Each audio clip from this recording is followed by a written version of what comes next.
तो आज हम शुरुआत करने वाले हैं हमारे चैप्टर की द कार्डियोवास्कुलर सिस्टम। तो कार्डियोवास्कुलर सिस्टम को देखने से पहले हमें जो मेन ऑर्गन है सिस्टम का द हार्ट, तो हमें हार्ट के बारे में पूरी एनाटॉमी जाननी पड़ेगी, उसकी पूरी फिजियोलॉजी जाननी पड़ेगी। मेन हमारा फोकस तो यहाँ फिजियोलॉजी पे है, लेकिन फिजियोलॉजी से पहले हमें उसकी थोड़ी बहुत एनाटॉमी भी पता होनी चाहिए। तो बेसिकली हमारा कंसेप्ट क्या होगा इस चीज़ को पढ़ने का। फिजियोलॉजी एक वास्ट सब्जेक्ट है और रिलेशंस का सब्जेक्ट है। तो बेसिकली वास्ट सब्जेक्ट को पढ़ना है या समझना है तो हमें जो हमने उसको पढ़ते टाइम, जैसे हमने कोई एक टॉपिक पढ़ा, उसको पढ़ते टाइम हमने किस प्रोसेस से पढ़ा था। हमें कोई क्वेश्चन पूछ ले तो हमें एक मैप होना चाहिए माइंड में कि हमने उस टॉपिक को कैसे पढ़ा था।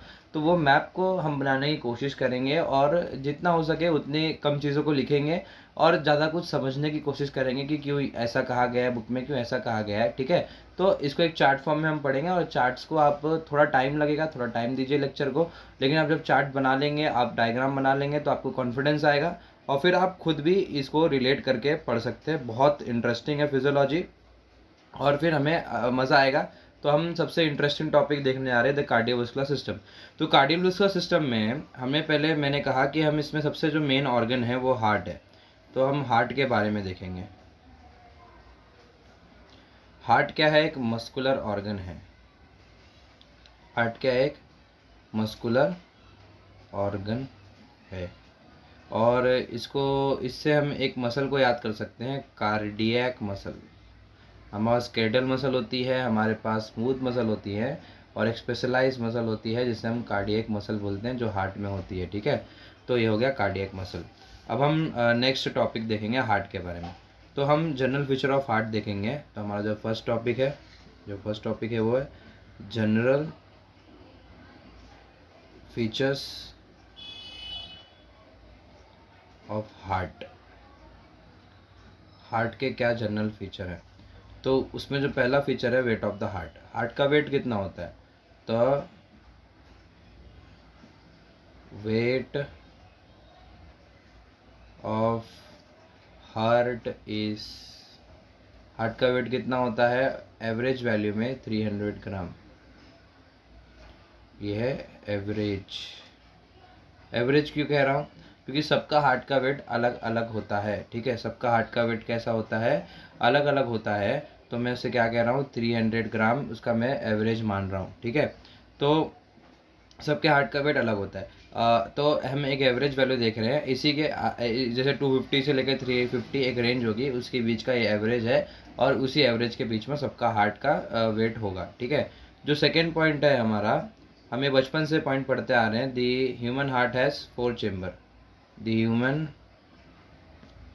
मतलब मैमल्स का जो हार्ट होता है वो 4 चेम्बर का होता है। 4 चेम्बर हार्ट। तो 4 चेम्बर का हार्ट है। तो 4 चेम्बर को कैसे डिवाइड किया है?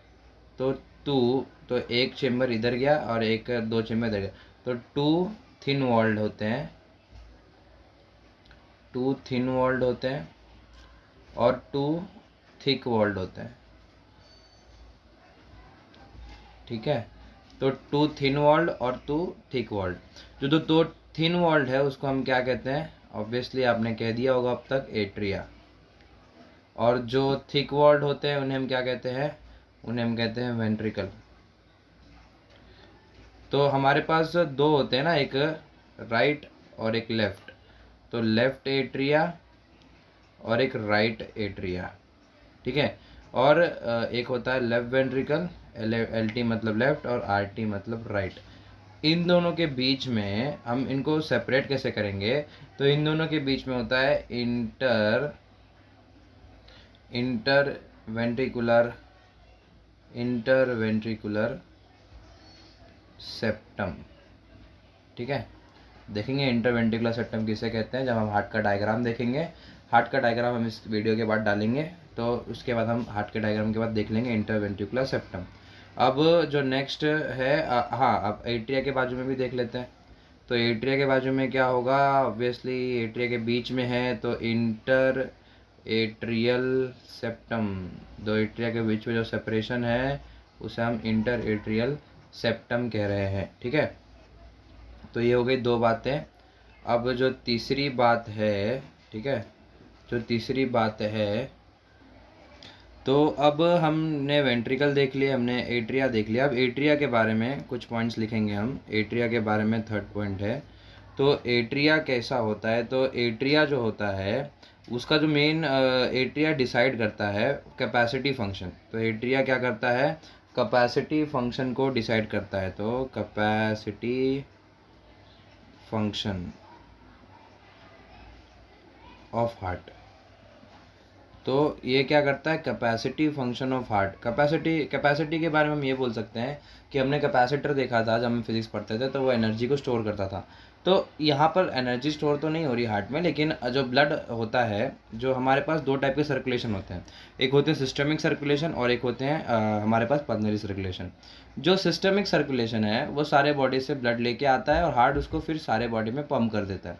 जो पल्मोनरी सर्कुलेशन होता है वो लंग से ब्लड लेके आता है और हार्ट उसको सारे बॉडी में सॉरी पन में वापस मतलब पंप कर देता है उस केस में। ठीक है, तो यहाँ पर जो सिस्टमिक और पल्मोनरी सर्कुलेशन है हमारे पास, बेसिकली जो मेन जो सिस्टमिक जो पहली बार जो ब्लड पूरी बॉडी से अब लंग से कहाँ आता है, हमारे एट्रियाज में आता है, और वो एट्रियाज से कहाँ जाता है, हमारे वेंट्रिकल्स में जाता है। तो एक कैपेसिटी फंक्शन इसलिए कहा गया कि जो पहले ब्लड आ रहा है, जितना ब्लड आया एट्रिया में वो ट्रांसफ़र हो गया वेंट्रिकल को। तो एक कैपेसिटी ऑफ हार्ट एक फंक्शन डिसाइड कर रहा है हमारा एट्रिया। ठीक है, तो ये एक फंक्शन कैपेसिटी फंक्शन है हमारे हार्ट का, ठीक है, of heart. Capacity function of heart में एट्रिया का इन्वॉल्वमेंट है।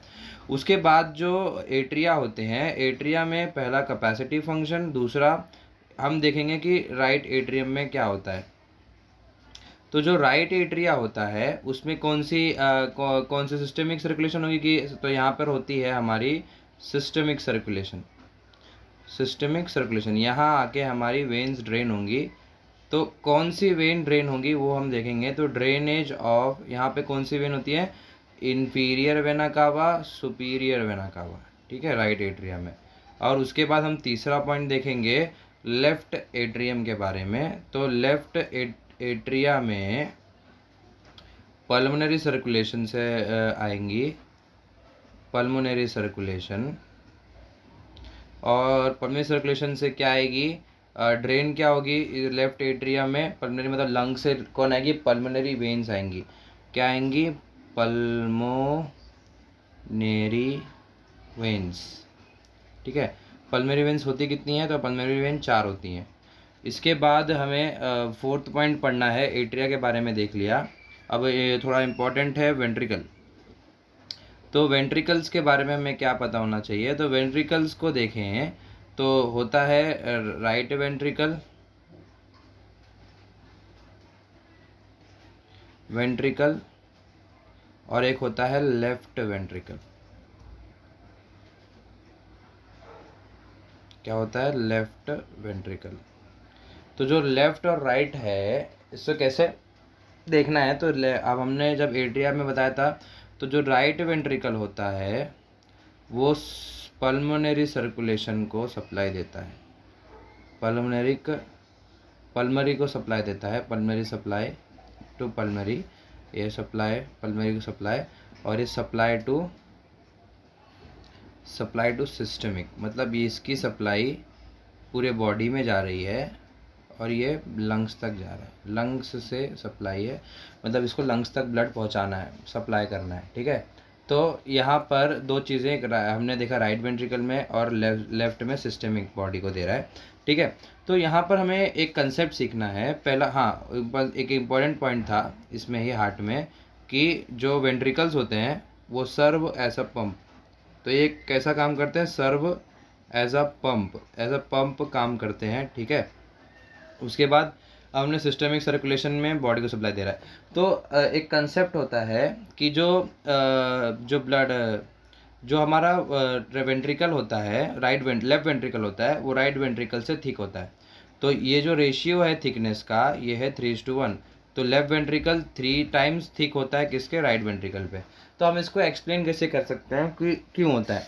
तो जो वेंट्रिकल्स लेफ्ट वेंट्रिकल होता है उसमें ब्लड क्या होता है, blood offer greater resistance, greater resistance, एक मिनट, गलत गलत हो गया, गलत, greater resistance offer to blood, इसमें lesser resistance, lesser resistance to blood, तो hence more work done, more work to be done, और इसमें ऑब्वियसली हम आप लिख सकते हो आगे कि उसमें लेस वर्क डन। तो यहाँ बातें हो क्या रही हैं, बेसिकली हम ये समझते हैं कि हार्ट है कहाँ पे। तो हार्ट ये मीडियास्टाइनम हो गया, मीडियास्टाइनम के मिडल मीडियास्टाइनम में हमारा हार्ट सिचुएटेड है, और इसके लेफ्ट और राइट इसमें क्या है, हमारी लंग्स है। तो ये है थोरैसिक, थोरैसिक केज, थोरैक्स में ही तो होते हैं हमारे लंग्स और हार्ट। तो लंग्स, तो ये जो सप्लाई है किसकी, पल्मोनरी सप्लाई है जो राइट वेंट्रिकल देता है, उसकी सप्लाई इंट्रा थोरैसिक ही है। कितनी है, इंट्रा थोरैसिक। लेकिन जो हमारा बॉडी को सप्लाई दे रहा है, जो हमारा लेफ्ट वेंट्रिकल सप्लाई दे रहा है, वो होल बॉडी को सप्लाई दे रहा है। तो आपको मैं एक छोटा सा एग्जांपल देता हूँ कि मेरे पास एक 10 स्टोर की बिल्डिंग है और एक बिल्डिंग है 2 फ्लोर्स की। तो जो 10 माले की बिल्डिंग है और जो 2 माले की बिल्डिंग है, मेरे पास 2 पंप है। जिस पंप की पावर ज़्यादा होगी वही 10 माले तक पानी चढ़ा पाएगा, और जिस पंप की पावर कम होगी वो 2 माले तक चढ़ा लेगा, मतलब उसकी पावर 2 माले तक ही है। तो अब एक यहीं पे यही राशनल ले लो कि जो हमारा पल्मोनरी सर्कुलेशन है उसको लंग्स तक ही तो ब्लड लेके जाना है, तो वो lesser resistance, lesser power, lesser pump पे भी काम कर लेगा। लेकिन जो पूरी बॉडी में ब्लड पहुंचाना है तो उसको एक क्या करना पड़ेगा, उसको हायर पावर पे क्या करना पड़ेगा, ब्लड को भेजना पड़ेगा। तो ये दो चीज़ें हो गई, इसी से हम डिसाइड कर सकते हैं थिकनेस ऑफ हार्ट। तो ये रेजिस्टेंस के बारे में पता होना चाहिए, और 3 times thicker than this left right ventricle. ठीक है। तो और एक और इम्पॉर्टेंट है, सिस्टमिक सर्कुलेशन से कौन सी आर्टरी लेके जाएगी, तो ये आयोर्टा यहाँ से ब्लड लेके जाती है, और पल्मोनरी ट्रंक लेके जाता है। पल्मोनरी ट्रंक बाद में क्या होता है, डिवाइड कर जाता है left and right pulmonary artery में, जो लंग्स के तरफ जाती हैं। तो इतना देखने के बाद हमारा एक और पॉइंट बचता है जो है पेरिकार्डियम। तो यहाँ मैंने पेरिकार्डियम लिखा है। पेरिकार्डियम क्या होता है, पेरिकार्डियम हार्ट की कवरिंग होती है। तो pericardium is a covering of heart. ठीक है। पेरिकार्डियम फाइब्रस और सीरस होता है। सीरस पेरिकार्डियम की दो ब्रांच, मतलब दो पार्ट में डिवाइड हो जाता है, पैराइटल एंड विसरल। और इन्हीं दोनों के बीच में हमारी होती है पेरिकार्डियल फ्लूइड, पेरिकार्डियल स्पेस होती है, और इसी के बीच में होती है पेरिकार्डियल फ्लूइड। ठीक है। और ये जो विसरल लेयर है इसी को हम कहते हैं एपिकार्डियम। विसरल लेयर है इसी को हम कहते हैं एपिकार्डियम। तो पैराइटल एपिकार्डियम हार्ट की आउटर लेयर है। उसके बाद आएगी मीजोकार्डियम एंड देन एंडोकार्डियम। ठीक है। तो ये हार्ट की कवरिंग हो गई बाहर से अंदर तक। ठीक है। तो जो एंडोकार्डियम होता है वो एंडोथीलियल सेल्स का बना होता है, मतलब एंडोथीलियल सेल्स का बना होता है। और जो हार्ट के पम्प्स हैं, या हार्ट जो इनर हार्ट है वो किसका बना होता है, मसल्स का बना होता है। ठीक है। तो heart is a muscular organ, लेकिन जो एंडोकार्डियम है वो एंडोथीलियल सेल्स का बना होता है। तो ये जो एंडोथीलियल सेल्स होती हैं इनमें होते हैं टाइट जंक्शंस। तो आपको क्या समझ में आ रहा है कि हार्ट जो है अपने आप को एंडोथीलियल सेल से लाइनिंग से वो करके रखता है, ताकि जो ये एक पंपिंग ऑर्गन है। पंपिंग ऑर्गन को हमेशा ये डर रहेगा कि उसकी सेक्रीशंस बाहर ना निकल जाएं, या उसकी सेक्रीशंस कहीं जो ब्लड है वो फट के बाहर ना निकल जाए। तो ये जो टाइट जंक्शंस है ये इसको हेल्प करते हैं इसमें काम करने के लिए। ठीक है। तो हमने पूरा ये देखा, तो पेरिकार्डियम देखा, pericardium fibrous, then serous and covering of heart and pericardium में पेरिकार्डियल फ्लूइड होता है। अब उसके बाद हमने वेसल पेरिकार्डियम को एपिकार्डियम बोला, बीच वाला mesocardium, endocardium is made of endothelial cell and whole heart is made of muscle. Mesothelium का बना हुआ है होल हार्ट, तो यहाँ पर मीजोथीलियम लिख देता हूँ, मीजोथीलियम, और मसल्स का बना हुआ है। और जो हमारे पेसमेकर्स होते हैं वो भी सारे उसी के बने होते हैं। ठीक है। तो ये हो गई एपिकार्डियम। अब फंक्शन क्या हो गया, फंक्शंस ऑफ पेरिकार्डियम। तो बहुत आसानी से आप बता सकते हैं पेरिकार्डियम का फंक्शन क्या होगा। तो पहला तो है हार्ट को कुशन प्रोवाइड करता है। Heart provide cushion to heart, provide cushion to heart, ठीक है। प्रोवाइड क्यूशन टू हार्ट, ठीक है। तो उसके बाद दूसरा, प्रोटेक्ट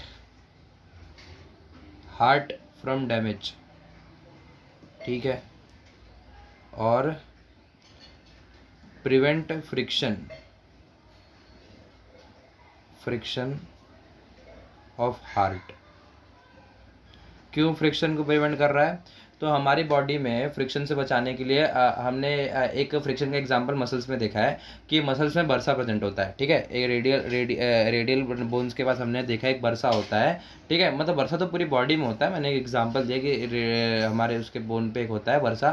तो वहाँ से जो मसल पास करती है वो हमारे जो बोन्स है उससे रब ना हो जाए, तो इसलिए हमारी बॉडी में बरसा होते हैं कि वो एक बलून लाइक स्ट्रक्चर होते हैं फ्लूइड फील्ड, जो क्या करते हैं एक प्रोवाइड करते हैं, कुशन प्रोवाइड करते हैं ताकि हमारी मसल हमारी बोन से ना रब हो जाए। वैसे ही हमारे हार्ट में पेरिकार्डियम होता है। पेरिकार्डियम क्या करता है? हार्ट को स्पेस प्रोवाइड करता है। वो हार्ट एक पंपिंग ऑर्गन है, तो हार्ट पहले कॉन्स्ट्रिक्ट भी करेगा और हार्ट डायलेट भी करेगा। तो हार्ट को एक स्पेस चाहिए और एक कुशन स्पेस चाहिए जिससे हार्ट डैमेज ना हो और हार्ट के फ्रिक्शन फ्री रहना चाहिए, क्योंकि हार्ट पंप करते रहता है, जो चीज़ पंप करती थी उसको फ्रिक्शन फ्री रहना ज़रूरी है, ठीक है।